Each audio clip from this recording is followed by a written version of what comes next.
Shambhavi, I was wondering about control a lot lately. I've had a very eventful past couple weeks, and I think I've had a lot of significant reminders that I control nothing. And the universe kind of like shoving that under my nose. And I think there are days that I do well recognizing that, and other days that I don't. And I don't know if you have any practice you'd suggest or any words of wisdom around control. Well, to say we control nothing is maybe not quite so precise.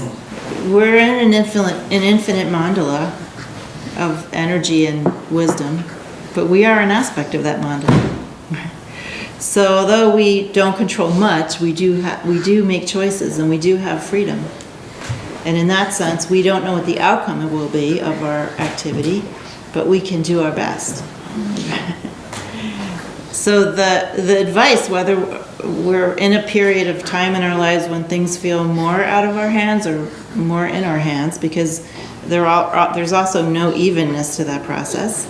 You know, sometimes we get swept up in a current of events that we have very little control over, and sometimes we are in command to some minor extent. However, in any situation, the advice is the same, which is open your heart, be present, and do your best. Like, try to use your discernment, use your skill, surf as skillfully as you can. We have to be aware of things with all of our senses. Not aware of them like we're fixating on them, but feeling them like when you're swimming or surfing. If you try to have this kind of maybe mistaken idea of presence while you're swimming or surfing, you would be trying to like fix on something like the present, and then you'd capsize, or a wave would crash you because you're trying to fix something, fix it in time, right?